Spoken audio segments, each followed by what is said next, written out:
Hey, what's happening guys? It's Bharat now called for iGyaan in, and it's time for our weekly tech roundup. Let's begin.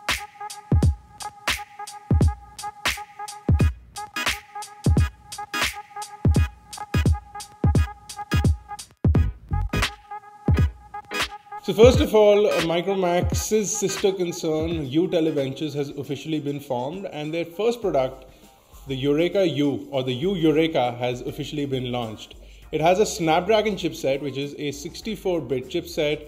But what's really happening with the device is the fact that it runs on Cyanogen and has an active and large community that's going to support development for this device.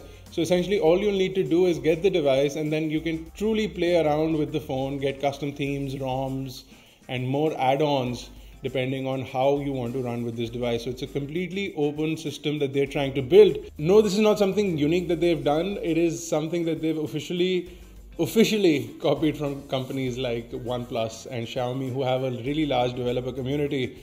Now, this is what caused the OnePlus ban in India, and this is what caused the OnePlus One to be sold without Cyanogen in the Indian market. So that's news. So the phone has officially been launched, and it comes at a great price of 8,999. And Micromax, sorry, I did not say Micromax.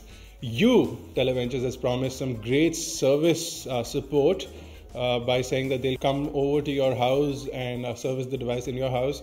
While this seems highly unlikely for a 9,000 rupee device, we don't know what's going to really happen, because we heard promises at the time of the Canvas 4 launch that they're going to give you a replacement device, but they never did. But hey, it's not Micromax, right? It's you. So Micromax is being more notorious than ever. They filed a case in the Delhi High Court that led to a temporary ban on the OnePlus One from being sold in the market, which is terrible. We did a giveaway of 50 invites. Now those invites will be sent out as soon as the resolution of this thing happens, because the sale of these handsets has currently been paused. So there's no point sending you guys an invite. So you'll have to stay tuned for your invites. But for the time being, the ban is there on the sale of the OnePlus One, and hopefully it'll be lifted soon. And we are waiting for it, and I know you guys are waiting for it. In the meanwhile, OnePlus also launched a new power bank. So just like Xiaomi has a 10,000 plus milliamp hour power bank, OnePlus has also launched a power bank for $14.99 US dollars, $14.99, approximately 1,000 Indian rupees. The power bank is nicer, slimmer and sleeker than the one that Xiaomi sells. However, it's made out of plastic, and it comes in the two finishes that the OnePlus One is available in. So it has the sandstone black as well as the white. But Xiaomi still contains a bit of metal in there, so that makes it slightly more premium. But this one is definitely thinner and looks nicer than the Xiaomi power bank. Most of you guys already know that Xiaomi was banned from selling phones in the market. A lot of bans going around. So that has temporarily been lifted, and Xiaomi is allowed to sell devices that come with Qualcomm chipsets on the inside. So Hugo Barra went and announced that the fact that the sale of the Redmi Note will resume from December 23rd officially and properly, as well as the fact that the Redmi Note 4G version, which comes with the Qualcomm chipset inside, will also be launched soon, which is priced at 1,000 rupees higher than the 3G variant that is presently available, or is presently going to be available on the 23rd of December. So great news all around, right? So Skype has done something really cool for Indians in the US as well as Canada as well as India. So anyone who's calling from India to the US or Canada using Skype can make free phone calls for a limited period of time. So if you're one of those guys who needs to call the US frequently, whether it's business, personal, or just because you want to, you can do that now thanks to Skype's new free calls to the US. It's for limited periods only, so make use of it, and don't overuse it, because they might just turn it off. Now, a lot of Chinese manufacturers in the news this week. So Gionee decided to start manufacturing in the Indian market. It's cool because they want to bring more handsets into the market, but their current manufacturing capability doesn't allow them to bring handsets as quickly as they want to. So Arvind Vora said, he's the head of Gionee in India, he said that they want to start manufacturing in India, but they want to know what all the government is ready to support. If they are ready to support everything from the assembly to component manufacture, the company is willing to invest into the market and is willing to start manufacture in the country. Now, despite the fact that companies like Micromax, Zolo, Lava, XYZ have already existed in the Indian market, none of them have ever manufactured for the Indian market. and this Gioni, a Chinese company, is ready to bring manufacture to India.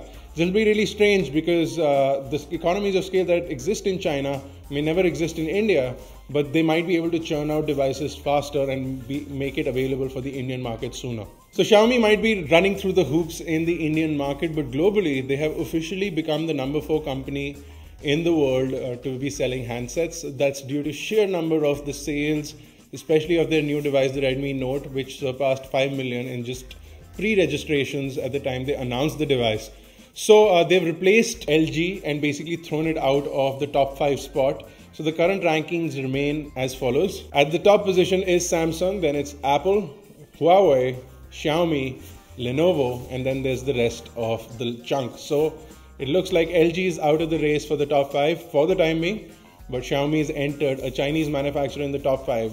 That's really exciting news for a lot of people. So the world's thinnest phone was also officially launched in the Indian market. It comes at a hefty price of 32,990 rupees, but it packs a decent set of specifications in only a 4.75 millimeter body, or the thickness of the device is only 4.75 millimeter. This makes it officially the thinnest phone in the world. It packs a 5.5-inch display, which is a full HD display, and it runs on a 64-bit Qualcomm Snapdragon 615. It gets 2 GB of RAM and 13 and 5 megapixel cameras. Now the chipset is the same chipset that you see in the Micromax Eureka U. So the only real thing that is separating the device is, of course, brand value, the slimness, as well as the fact that price is really crazy. It's for 32,990, whereas it's the U Eureka for 8,999. Google is working on a specific Android for cars. It's called Android M, or so is the code name. It's not going to be a dependent operating system. It's going to be an independent operating system designed specifically for future cars. So it's not going to be a tethered system where it will require your smartphone to work. It'll be an independent system. Maybe you can even put a chipset in there, a SIM card, or connect to the internet on the go so that you don't need to connect your phone. It can be an independent unit altogether. While it makes a lot of sense because operating systems in cars have become really outdated, and manufacturers have to spend a lot of time in building those operating systems and customizing them for your specific cars. This way, with Android, you'll be truly able to get a good experience, connect to the internet, use Google Maps while navigating. A lot of new features will be brought in, so that'll be great. It's almost like installing Android tablets and Android phones into the car, but it'll have an independent operating system and possibly a more easy to use user interface while driving. A lot of people have been asking for this since the time WhatsApp was announced. It's finally going to reach the internet, or so claim the rumors. It's going to be on the web soon. You'll be able to reply to WhatsApp messages using your browser. How the dynamics of this will work are yet unknown. Maybe they'll use your email address, or maybe they'll create an online ID, or something or the other is going to happen. But presently WhatsApp runs based on your phone number. So currently it collects all the messages and sends it to a specific ID that it generates based off of your phone number. How the dynamics for this will work when you're online is, like I said, presently unknown, but it's clear that WhatsApp is now going to shift focus and bring the chat capability to the internet. Maybe Facebook will remove the Facebook Messenger thing that's happening and just call it WhatsApp. Who knows? So that's it, guys. This was the week's tech roundup. Everything in one short, small, tasteful and flavorful package. I'll see you guys in the next one. Make sure you click on my links if you want to go check me out on my personal profiles. It's in the description below. And as always, find all the tech information, everything that we spoke about here on iGyaan.in. Catch us on Facebook, Twitter, Google+, and I'll see you in the next one. This has been Bharat. Thank you guys for watching.